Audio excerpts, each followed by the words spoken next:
Welcome back to Rho Sigma Tutoring. We're going to be continuing our journey through acid-base equilibria, and we're going to be discussing titrations. So titrations are going to be a technique that you do in lab a lot. And what these consist of is, let's just say we have a beaker, and we have so the glassware we will need is a beaker or a Erlenmeyer flask, anything like that, and then we will need a stand, and then we'll need a clamp, and I'm no art major, so don't clown on me too much in the comments. And then we are going to have something called a burette. So this is a burette, and we are going to use the burette to deliver a amount of liquid into this. And why this is so important is, let's say this is what titrations are going to be used for. If we have an unknown amount of, let's say, acid, so we don't know the concentration of this acid, how we can figure out what the concentration of that acid is if we have a known amount of volume, so we know the volume of the acid is known, and then we titrate with a base of known concentration,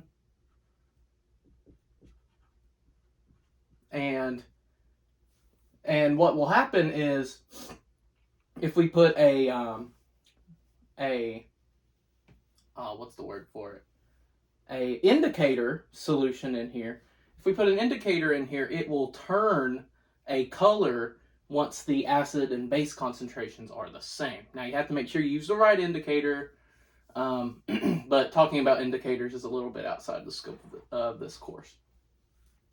All we need to know is that when the M1 times V1 equals M2 V2. So in this example, it would be molarity of the acid, volume of the acid equals concentration of the base, and the volume of the base. Well, we're going to know everything else, and then volume is going to be known, because as soon as this, oh yeah, this also has a little thing on it, that way you can stop the flow.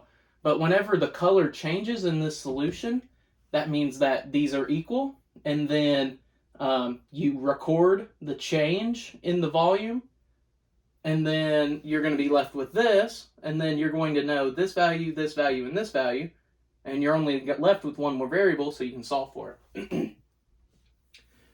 So now that we know what exactly a titration is, which in every Gen Chem lab, hopefully in the world, you'll at least do one titration, so you'll get to see what that looks like in a lab. The simplest kind of titration is going to be a titration with a strong acid and a strong base. It doesn't matter which one is in the beaker or Erlenmeyer flask, and which one is in the burette. As long as they're both strong, it's going to be pretty easy. So let's do an example. So in this problem, we are asked to titrate. So number one, titrate 25 milliliters of 0.10 molar HCl. Well, HCl is one of the strong acids that we have to memorize, so it's a strong acid. That's pretty easy. And we are titrating that with 0.10 molar NaOH. So,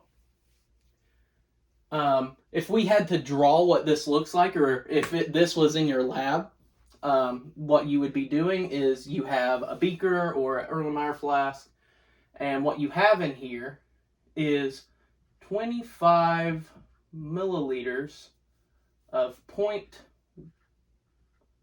HCl solution. So that's what's in here. And we're titrating that with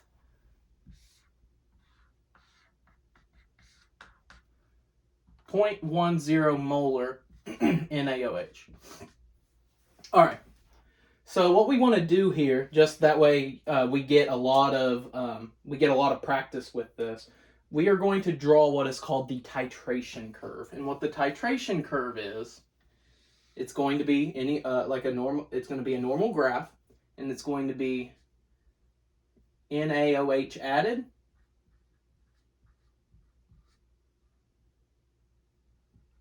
let's remove the parentheses, in milliliters. And then on the y-axis, we're going to have pH. All right. So since we are titrating this solution, we need to figure out what the pH is at the beginning. So that would mean that we're adding 0 milliliters of NaOH. So how do we figure out the concentration? How do we figure out what pH is? Well, pH, you could have been asked this last video and you would have been able to figure it out. So pH is negative log concentration of H+. Well, the concentration of HCl is 0.10 molar. Well, we know that since this is a strong acid, this is going to completely dissociate in water. So the concentration is 0.10. So 0.10. We take the negative log of that. Oh, I need to grab my calculator. I'll be right back.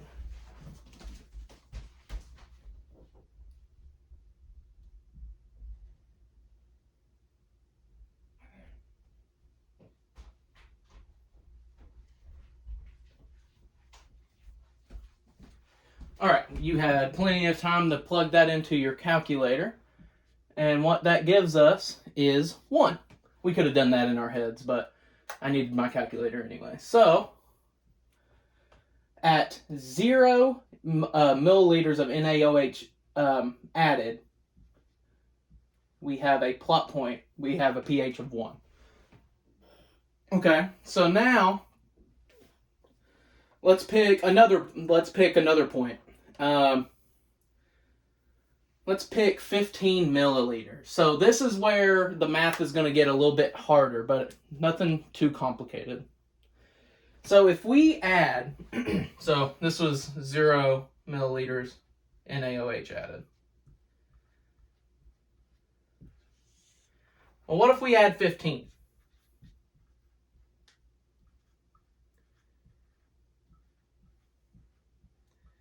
Well, what's going to happen there, our H plus is going to, so if we look at the reaction, HCl, we're titrating it with NaOH. What's going to happen? Well, we know that it's going to happen completely because they're in water and this is a strong acid, strong base. It's for sure going to go to the right. So it's going to produce water from H and OH, and then it is also going to produce NaCl. And this is going to be in an aqueous state, obviously. So we end up with salt water, pretty much, when we combine a strong acid and strong base. Yeah, you'll have to tell your friends that do not do chemistry that if you combine a super strong acid and super strong base, HCl and NaOH, you get salt water. That's kind of weird when you think about it. All right, so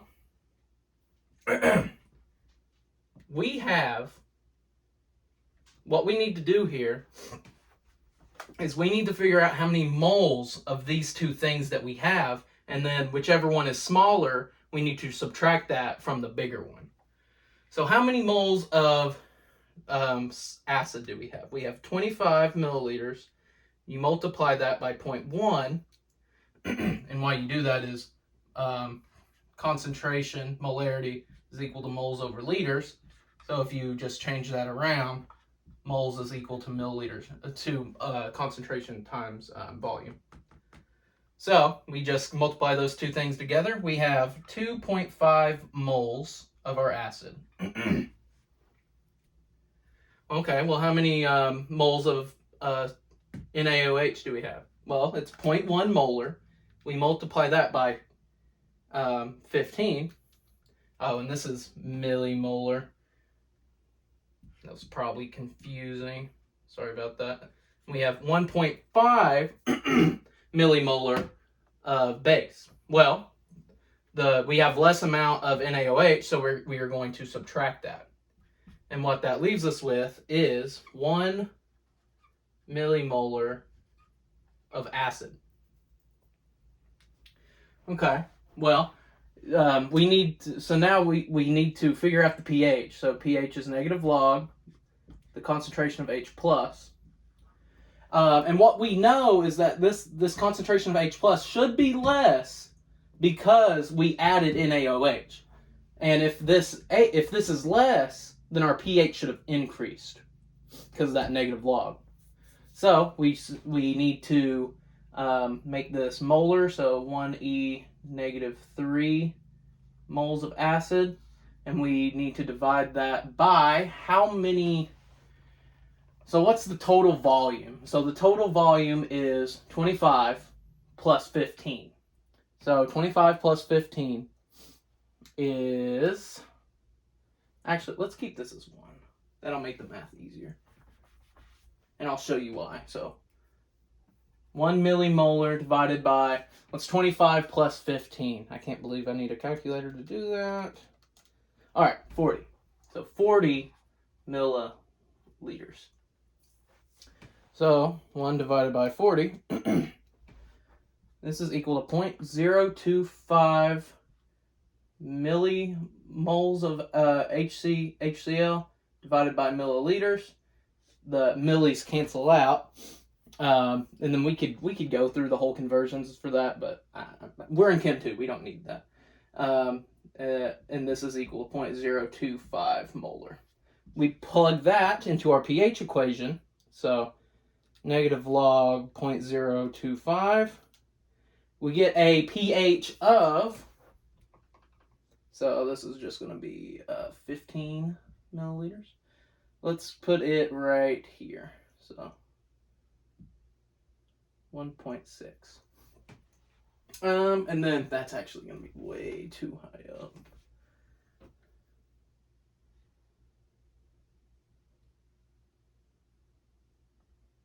All right, so not much of a change. Well, let's go ahead and do 25 milliliters of our acid and base. So what happens when we add 25 milliliters? I'm going to go a little bit faster since we've done this calculation already. So 25 moles of NaOH added. Well, we know that we need to calculate the moles of each and then subtract whichever's bigger. So 0.1 times 2.25. So that we have 2.5 moles, millimoles of acid, and we also have 2.5 millimoles of base. And you go, well, that's 0. Either way, whichever way you put it, you're going to end up with 0. So what exactly does that mean? Well, for this specific example, since we are doing a strong acid and strong base, this is going to be 7. So let's just put 7 in the middle. This squiggly line means that it's not the scale. So yeah, definitely not the scale. And so at 25 milliliters added, we hit a pH of 7. Well, why is that? Well, let's go right above it and right below it and see if that helps us out any. Because whenever it goes to 0, you can't plug in negative log of 0 and get anything valuable. You're going to get an error, and then you're not going to be any wiser from it. So let's do 24.9 milliliters added. And let's also do 25.1 mils added. So 24.9 times 0.1, it's going to be 2.5 minus 2.49, and it's going to be 2.5 minus 2.51. All right. Oh, and this is going to be 1, and that's going to be 0. So here we get 0.01, and here we get yes. All right. So we get 0.01 millimoles of acid here, but on here we get millimoles of base, and that's because this 25.1 is moles of base subtracted by millimoles of acid. So when we subtract that, we're left with 1 millimole of base. So now let's divide that by the volume. So let's just do, the volume is going to be 25 mils. Let's just say 50 mils just to make it quick. 50 mils because 25, this is roughly 25 plus 25 is 50. So 0.01 divided by 50 is 0.0002. And so that's going to be the molarity. And then this is going to be the molarity of HCl, the acid. So if we plug that in, 0.0002, we get this value. This is going to be 3.7, 24.9. So at 24.9 milliliters added, we get a pH of 3.7. That's pretty low. All right, so yeah, this 24.9, even though it's only 1/10 of a milliliter from that 25 milliliters where it's the equivalence point right here, the pH is still pretty low. So that's something that we need to take note of. All right, so now let's go ahead and plot 25.1 milliliters of added NaOH.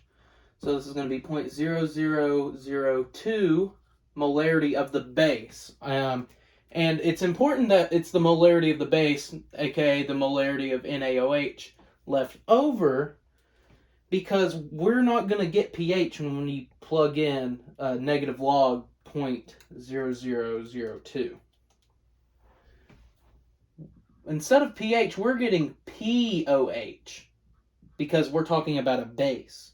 And the POH is 3.7. Well, if you remember the equation 14 is equal to pH plus POH, then we can easily find, by plugging in 3.7 for POH here, that the pH is equal to 10.3. So let's go ahead and plug that in. And it'll be right about here. Yeah, about right there. And this is 25.1, 10.3. All right.